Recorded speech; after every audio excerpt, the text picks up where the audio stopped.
I introduced you last night to Abby Raymond. Say hello again to Abby.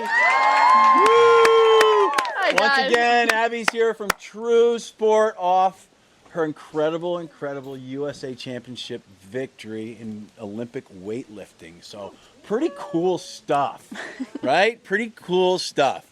You've worked hard. You've been trying to get this going. I have, yeah. It's diligent. First, give the girls a quick overview of what it is. What's the difference between Olympic weightlifting and just lifting weights or what they might see on TV? What is the sport? So Olympic weightlifting, you compete in 2 lifts. You compete in snatch and clean and jerk. And I'll teach you guys how to do those after this. But there's other sports that commonly get confused with weightlifting. A lot of times people call me a bodybuilder, which is not what I do. Bodybuilding is when you put on a bikini and you oil up and you pose, you know. That's not what I do. And then there's powerlifting, which is squat, bench, and deadlift. That's also not what I do. I do snatch and clean and jerk. And then hence the name, Olympic weightlifting. It is the only sport out of those 3 that I mentioned that is an Olympic sport. So that's Olympic weightlifting. Yeah. And so there you talked for a minute about, you know, the various weightlifting, powerlifting. You talked about the bodybuilding, which leads me into something which I think is really important. Because so many of us, the girls, guys, whatever, we see all this stuff on television, we see it in social media, and we see these ripped people, right? And we think, oh, well, you got to be ripped to be, you know, an athlete or to be good looking or to be successful or whatever it is. You go through that because you have certain things you need to eat and you need to do to perform at a high level, which includes your diet. And it's not about being ripped. It's about being strong and being able to perform. So talk a little about what you eat and how that affects your life and how you overcome those image issues to still be really good at what you do. Yeah, so I have struggled with body image for most of my life. Like that is something that is on my mind a lot and where like I get a lot of lies from. Just like from my own mind trying to tell me that I don't look good enough, I don't look strong enough, and it turns into comparison where I end up comparing myself to these other people that I see on social media or other people that I see at different competitions. And like just with, I feel like fitness culture is like a huge thing right now in today's world. And we see like a lot of people who are just like absolutely shredded and just ripped to shreds. And that's not my sport. So those people that do look like that, like they hardly eat anything. And they pretty much have to starve themselves to have that figure. And yeah, they look muscular, but are they actually strong? Probably not. I could probably lift a lot more than them. Most people could probably lift a lot more than them because at the end of the day, they don't have much energy. Like they're depriving themselves of so many nutrients that their body actually needs to be strong. So although they might look a certain way, what they're actually able to do is probably very different from that. But in weightlifting, like the goal isn't to have a 6-pack as much as I would like to have one at times. Like that doesn't mean anything at the end of the day in my sport. I mean, what matters is being able to actually lift a lot of weight. And to be able to do that, I need to be able to fuel my body the right way. So I eat a lot of protein, I eat a lot of carbs, and I eat a pretty decent amount of fat because I need to have fuel, I need to have energy.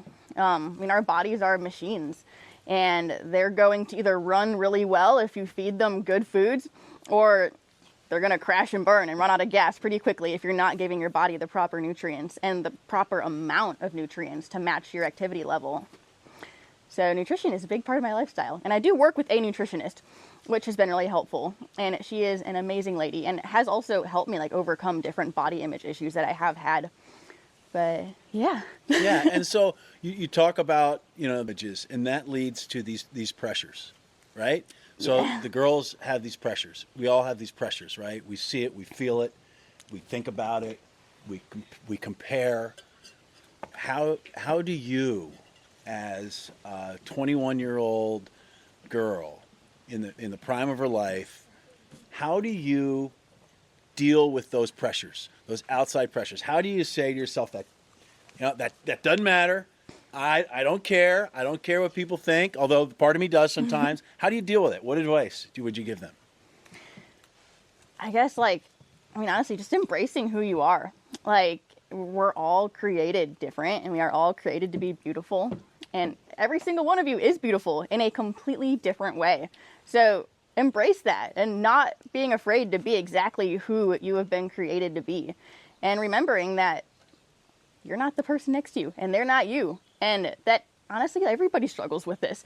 Everybody compares themselves to everybody. And the only way to be fully confident in who you are is to live that out and not try to live out anybody else's life or look like anybody else, but just embrace who you have been made to be. And again, that's a lot easier said than done, because I have struggled with this and still do struggle with this at times, for sure. Because it's so easy to look to the person to your right or to your left and think, oh, like, why don't I have that person's hairstyle, or that person's eye color, or that person's bicep, or their six pack, or whatever it is, or even like athletic abilities, or someone who's really smart. Like, but at the end of the day, it's what you have been created to be.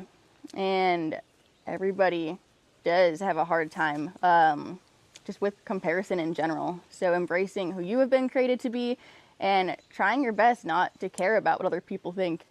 And again, also a lot easier said than done. But yeah, just saying, this is me, and I'm going to embrace it. I'm going to do what I love to do, and I'm going to be exactly who I have been made to be. And that's awesome. Along those lines, along those things, people look, well, I'm short, I'm tall, I'm skinny, I feel like I'm fat. Let's face it, you are in weightlifting and you're short, right? Yeah. I mean, so that's part of it too, right? Mm-hmm. Embracing, again, your height in some cases. Yeah. And you probably ran into that in your sport, right? Yeah. Like, growing up, you guys, I knew I was never going to be a basketball player. That just wasn't in the cards for me. But it's like, also, like, knowing where you're probably going to be limited. Like, I knew I would be limited in basketball. Like, that's just physically not going, like, it wouldn't be successful for me. I can try my best and work my butt off, and I can probably be decent, but would I achieve Olympic dreams in that sport? Probably not. So, like, knowing where you're at and where you are gifted. So I know that I'm short, and typically people that are shorter are a lot better at weightlifting, or they're a lot better at gymnastics, which I also did growing up. So, like, looking at yourself and saying, okay, this is me. Where could I excel based off of the body that I have, the abilities that I have, and then what you like doing. If you like running and you're tall, you're probably going to be a good track athlete. If you're tall and you don't like running, there are other sports that I don't even know exist probably. But you guys know what I mean. Like, where would you be good? And get after it. And that's true, irrelevant of what you want to be. You want to be an athlete in some sort of sports, whether you want to play the piano, the violin, whether you want to be an actor, an actress, whatever it is you want to do, whether you want to be a plumber, right? Yeah. Or a wrestler, whatever it is. It's find your passion, right?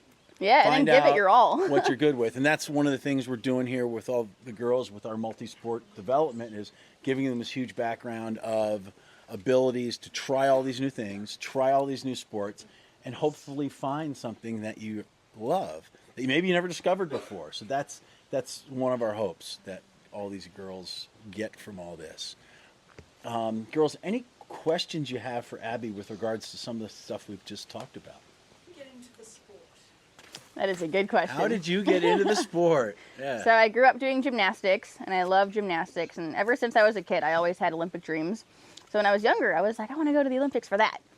But then when I was like 10 or so, I saw the TV show American Ninja Warrior. Have any of you guys ever seen that? I saw that, and I was like, whoa, that looks pretty sick. So I started doing CrossFit to get stronger and train for that, thinking that was what I wanted to do. And then CrossFit, I quickly realized, had a lot of cardio involved. I was like, I don't like the cardio. But I love the weightlifting part of it, and I love getting stronger, and ended up figuring out through CrossFit that weightlifting was a sport in itself, and it was an Olympic sport. So I was like, maybe I could start pursuing that. And through crazy connections, ended up finding out that the head coach of the Olympic team for weightlifting was located in my area, like in Chicago. So I got in touch with him, and he said that he would train me if I stopped doing CrossFit. I said, okay. And that's how I found weightlifting. So I've been doing it ever since I was 12. Yeah. Yes. How do you train in like a healthy way where like you're making progress but not overdoing it, I guess, like to where you get injured or like hurt or something? So the question is, just for everyone here, the question is, how do you train in a healthy way so you don't get injured or hurt yourself and do it effectively? Well, a big part of my training, I'm programmed by my coach. So he, every single week, writes out my program, and I do what's on the program, and he structures it in a way to where, like, we have hard weeks, and we have, like, recovery weeks, and then we have max out weeks, and we have unload weeks. So based off of how he structures it, I know that I'm not going to be overworking myself or overtraining. But, I mean, with programs, there are still going to be things that where it's like physically, maybe I stayed up too late the night before and I just don't have it in me, or I'm too tired, or maybe I didn't eat super well that day, so my body's just not feeling right. So, like, when that happens, like, we have to make adjustments on the spot, which does happen pretty frequently, whether if it's because of a choice that I made or whether it's just because my body isn't there, or I got really sore from the previous day unexpectedly. So, like, listening to my body, but also trying my best to stick with the program, because I do trust my coach 100%. So I know that what he gives me, he has full faith that I'll be able to, like, execute that in a right way and in a way that's smart. But he also trusts me too, to where if I say, like, my knees just aren't with it today, or I'm feeling some pain in my back today, then he's like, all right, we'll back off on that and get back to it the next day. So that type of thing. How do you deal with days where you just don't have, like, the mental motivation to, like, get to the gym and work out? Because you spoke about the physical hard part, but, like, mentally. That's almost every single day, honestly. Like, there are so many days where I'm like, I really don't want to go today. Like, that's majority of the time.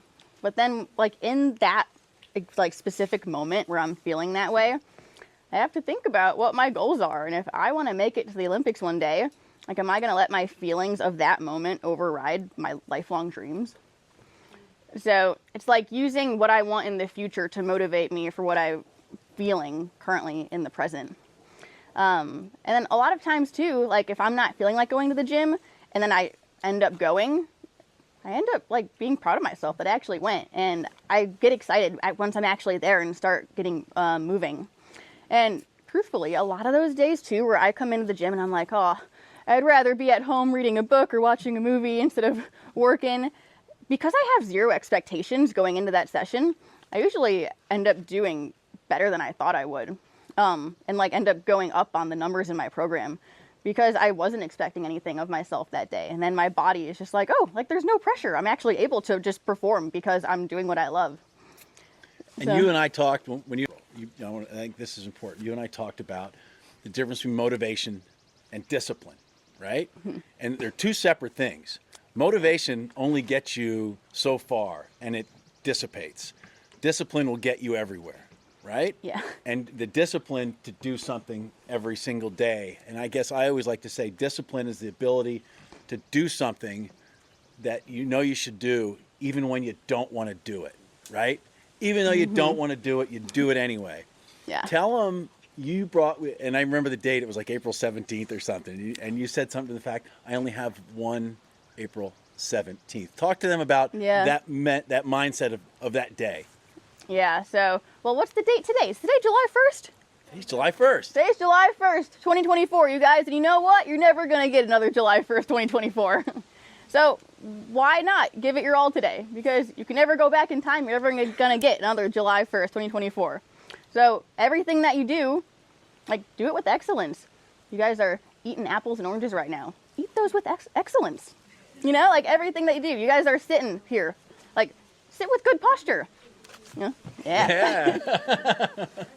Right. Because you're never going to get to go back to those moments and change things. So be intentional with every moment, which I keep saying this, but it's a lot easier said than done. But kind of having that mindset of, like, today's the only day I'm going to get of today. Like, I'm never going to be able to get that back. So why not give everything I have to what I'm doing, even if you don't want to do it? Because like you were saying about motivation and discipline, like motivation is super helpful to be disciplined. Like oftentimes we end up executing, I guess, different activities and we're able to remain disciplined in them because of the motivation we have to excel in it. But when that motivation's not there, like discipline is what's going to get you to the top one day, because it's putting in work when you don't want to do it. And that's what separates the great from the good. Because the good, they do things when they're motivated, but the great, they do things when they're not motivated, because they know that it's going to get them somewhere. They know it's going to help them achieve their goals, even if they don't feel like it in the moment. They're able to put their feelings aside and say, I'm going to put the work in even though I don't want to, and I'm still going to give it my all even though I really don't feel like it. Even if I'm not seeing results immediately, even if I'm not where I want to be right now, I'm still going to put the work in. So it's a hard thing to do, but it is really what separates the elite from the mediocre. Paris. How do you maintain a balance between obviously while even for Wait, can you speak up a little bit? Sorry. How do you maintain, because I know it's important to you to do like weightlifting and all that, but there's also so many other things like social life, like family, like how do you balance that? Yeah, that's a good question. That's something that I've had to work like hand in hand with my coach about. And we have had to make plans before where like I give him like way in advance different things throughout the year that I want to do, or places that I want to go to, or vacations that I want to take. And we plan that into my program. So it's like designated time for me to rest and like turn off my brain. But I train 8 times a week, which is a bit. There's 7 days in the week. So I double up on Mondays and Wednesdays and then train singles throughout the rest of the week, and then rest days on Sunday. So that's like my typical training schedule. So when I'm not training on Sundays especially, I don't think about weightlifting. Like I turn off that light switch on Sundays and try my very best to like enjoy other things in life. Whether it's seeing family or seeing friends, whether it's cooking, whether it's just literally doing nothing. But like scheduling like your rest. I feel like that's been what's most helpful to me. Like I schedule times to have balance. So then it's not just spontaneous and then it might screw up my training. So like being disciplined with your schedule. Cherish. All your like teenage self doing weightlifting now, like what would you look back and say? What would you tell your teenage self now, looking back? I feel like it's still what I would tell myself today. Like, don't be afraid of failing.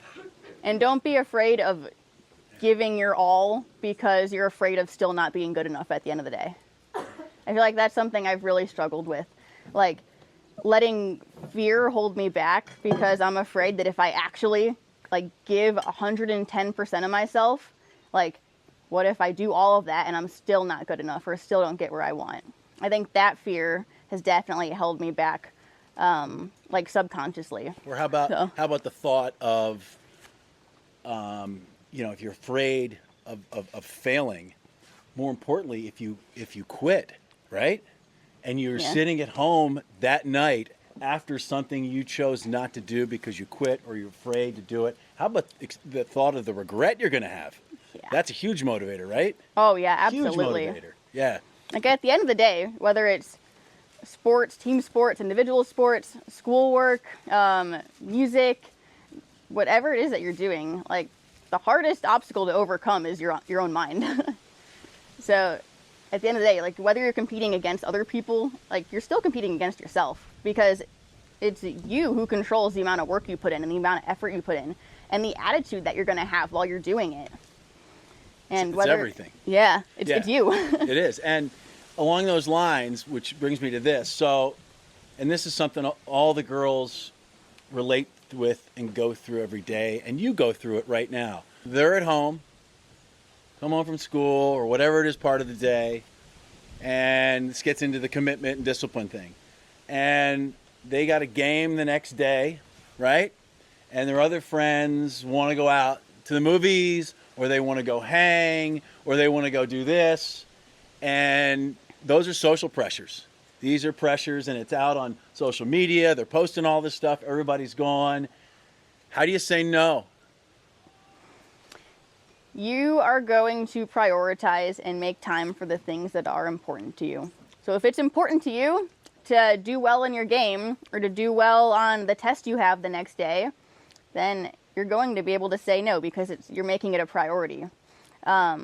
But if it's important to you to go have fun with your friends and school is just kind of meh in your life, then you're going to get meh results in school, but you're going to have fun with your friends. You know, like it's up to you. Like, you are the one that decides what you want to do good in, what you want to prioritize, and what you make time for.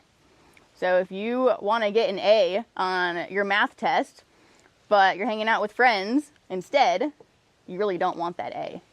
You know, because if you wanted it that badly, you'd make sure that you studied for it. Does that make sense? Yeah, and so it's like letting your actions live up to what you want, letting your actions match your expectations. Are those people, those friends, those acquaintances, are they going to think any different of you because you say no? I think that deep down they would have mad respect for you choosing this is what's important to me, so I'm going to say no right now.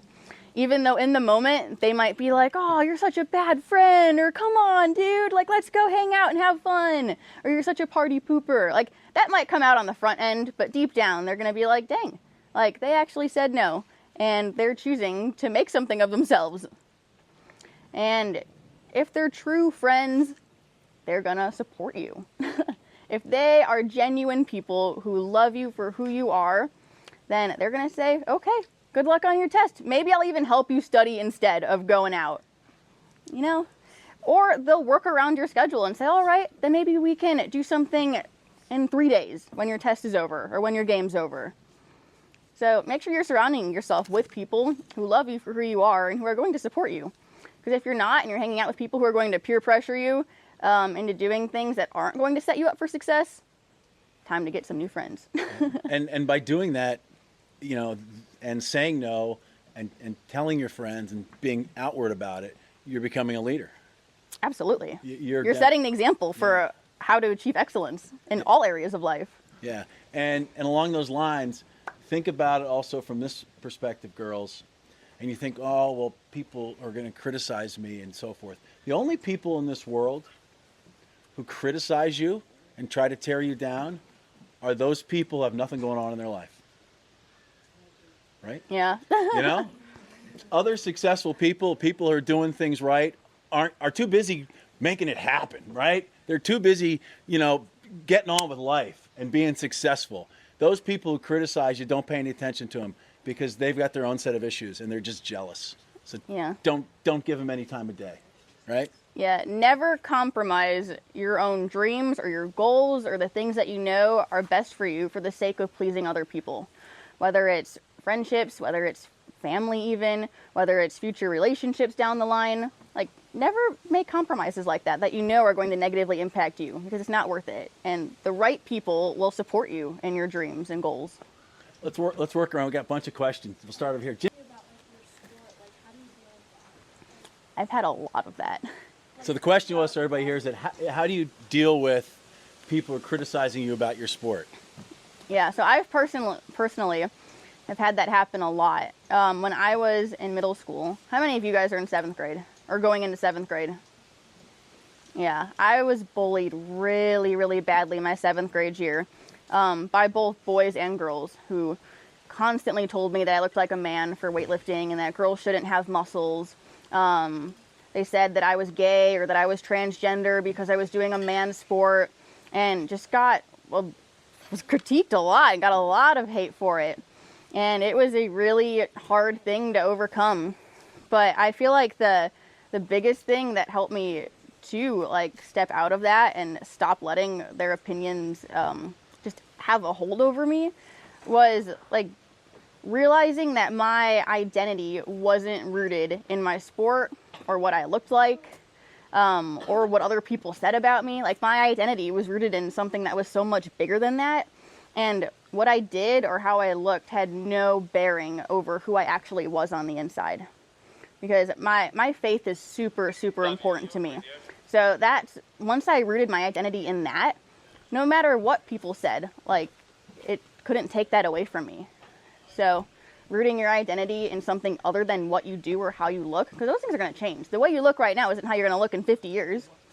You know? Yeah, look at. You guys are all going to be bald in 50 years. And what you do today isn't going to be what you do in 50 years. So don't root your identity in something that is going to change. And once you're able to do that, and once you figure out what that thing is, what other people say isn't going to have any effect on it, because they can't take that away from you. Of success, like you have this point where you're in that level where what comes after the Olympics? Have you ever had to think like those self-sabotaging thoughts, like, oh, what's beyond the Olympics? Is that like the end goal? Yeah. I struggle with that quite a bit. And about a year ago, from now actually, because I had just competed in nationals like 2 weeks ago.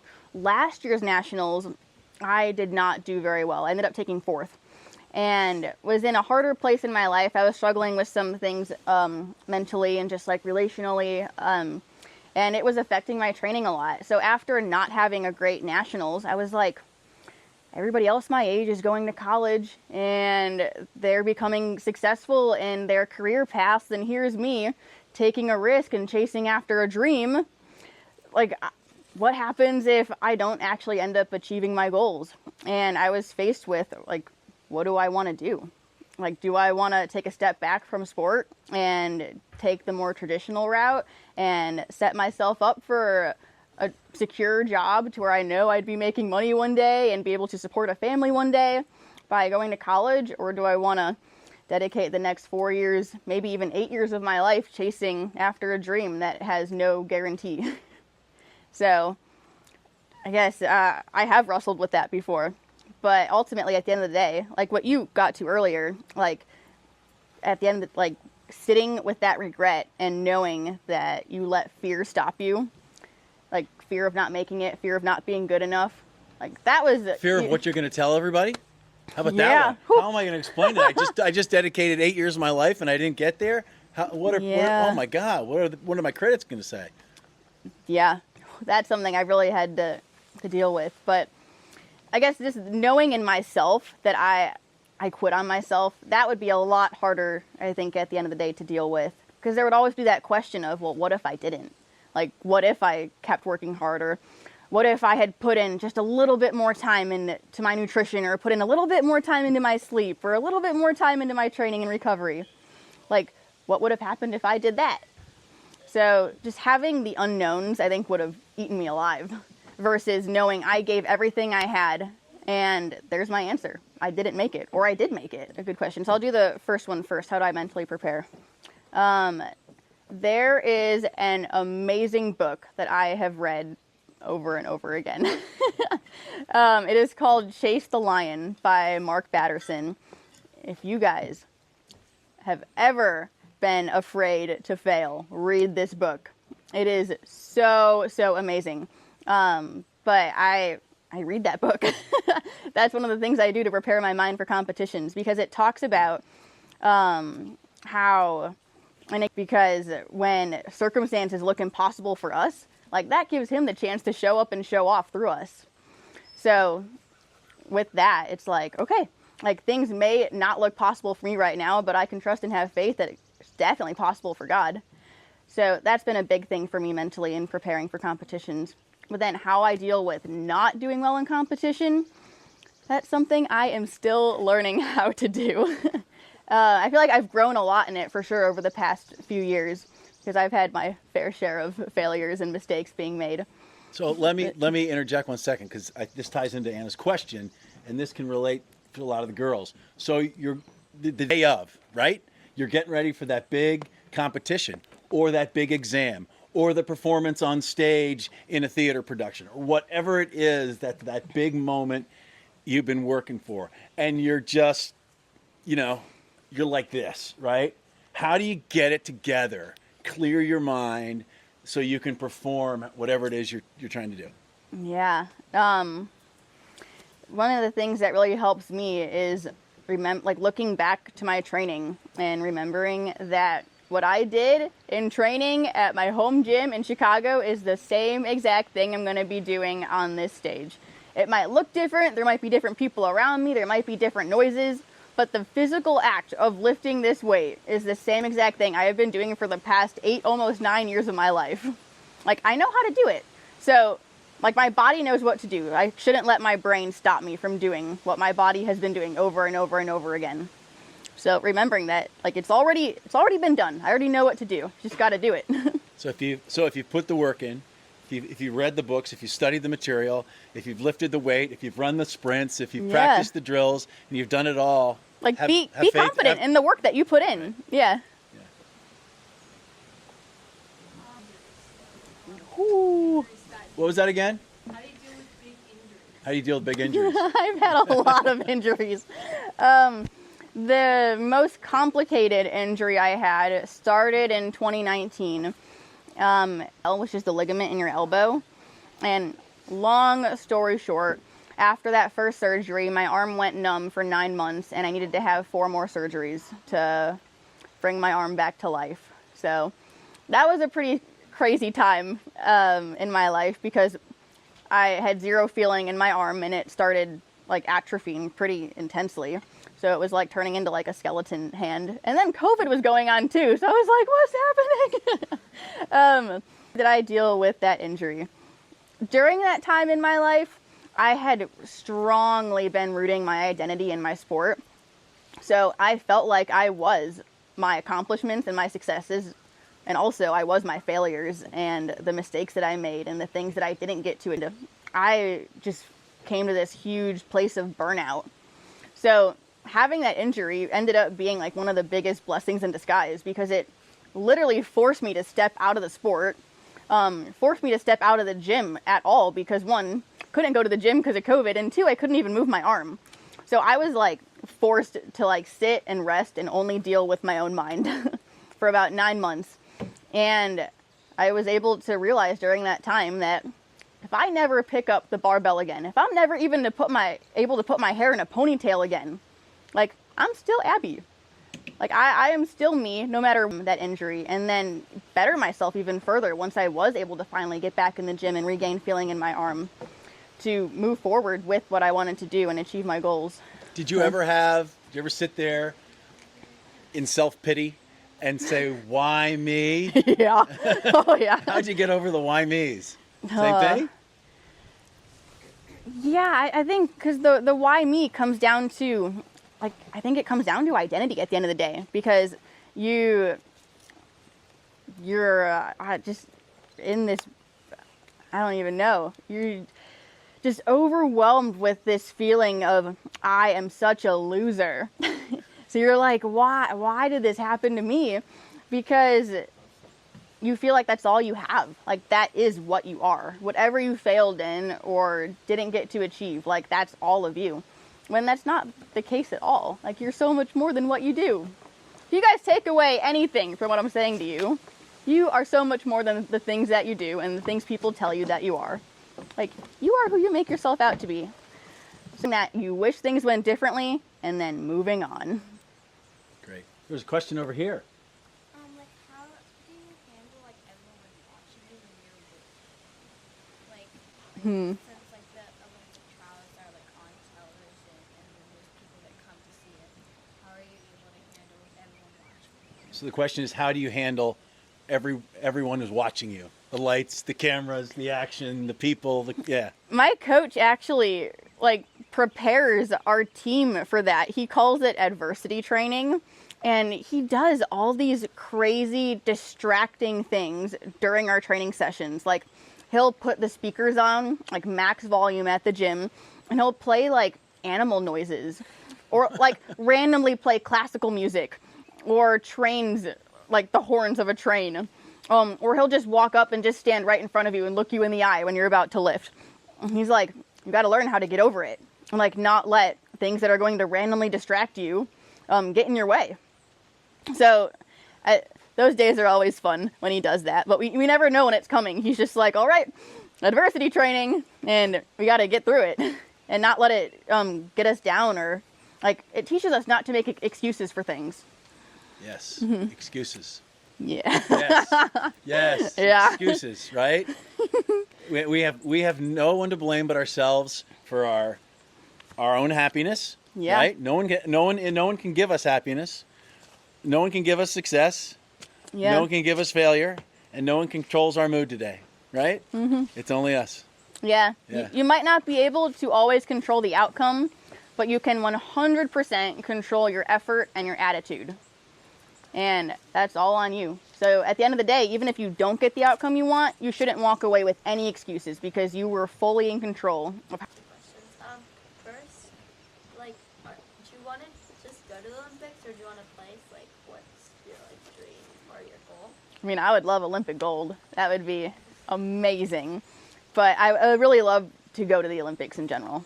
I think that would be just such an incredible experience. So that's overall goal. Just go to the Olympics. So, like, how much is the most you've lifted? My best snatch, I'll give it to you guys in pounds and kilos for the international ones. My best snatch is 97 kilos, which is, I think, 215 pounds. And my best clean and jerk is 121 kilos, which is 266 pounds. That's big. Paris. Have something to work for. If you don't have a goal, if you have no vision, then there's no point of having any motivation to do anything. If that makes sense. How do you set up your day for motivation? Set up my How do day. you set up your day in the morning so you get out of bed and you're ready to? How do you set up your day for positivity? I feel like waking up and like being thankful for what you have is a big thing. Like just posturing yourself in gratitude. Waking up, even if it's like just the little things, like being grateful, like thank you, like just that I have a bed to sleep in, or thank you that it's sunny out. Like just whatever it is, being grateful, it definitely helps you be more positive. Because if you wake up and you're like, it's Monday, you know, no, how about like, thank you, it's Monday, new week. Let's see what can happen this week. And I think it all goes back to, again, like what we were talking about earlier. Like today is the only July 1st, 2024 you're ever going to get.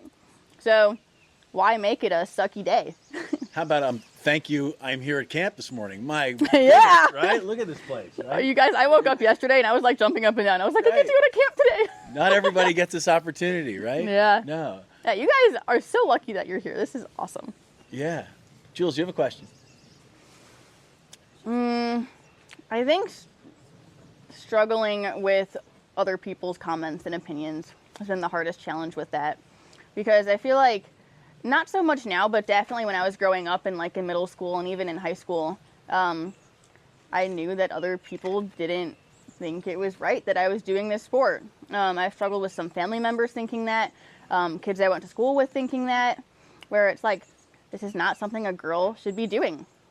So I feel like that's been the hardest thing, but I think now, because fitness culture, and I think especially like strong girls are just, I guess, becoming a lot more like widely accepted, which is so awesome because girls should be strong and girls are strong. So I feel like it's cool now being in a sport where I get to fully be that and where people are like, that's pretty cool. So, like, has there been like a certain person who's been there for you most? My parents have always been there for me. They're awesome. They deserve so much credit. They are great people. And my coaches as well and teammates. I've been really blessed with an awesome support system, so I'm super grateful for that. But yeah, I'd say parents and coaches for sure have been there every step of the way. Pick yourself up after you get like either a bad comment or like a bad game. Like how do you like, mainly like competitors, how do you pick yourself back up from that? So how do you pick yourself up when you're down? I think what's worked for me is just honestly just not thinking about it. Like something, like it's fully up to you. It is 100% your choice to choose to dwell on that or not. So if someone says, oh, you're such an awful player, like it's up to you to be like, am I an awful player? Like, is that true? Like, do I need to get better at this, this, and this? Or for you to just be like, okay, and put it aside. So just like choosing in your brain to let it affect you or not let it affect you. Jules, Who you look up Yeah. Who do you look up to? I love Tim Tebow. I think he is an awesome example of a super athlete. I love Sydney McLaughlin. I think she is also a super athlete. I look up to my parents a lot. I think they have set an awesome example of how to work hard, how to be disciplined, and how to be joyful in what you're doing. Yeah. Bad match. Do you ever feel like you're disappointing someone? Yes. How do you get over that? Yeah. Remembering that the people in my life that truly love me and care about me, their love for me, it has zero, or it's not at all affected by how I perform. Like, their love for me is not based on accolades, achievements, failures. Like, it's not going to change based off of how well I do at something. They love me for who I am. So remembering that, like, I'm not going to disappoint the people who truly matter to me, because they don't love me just for my sport. They love me for all the things outside of my sport.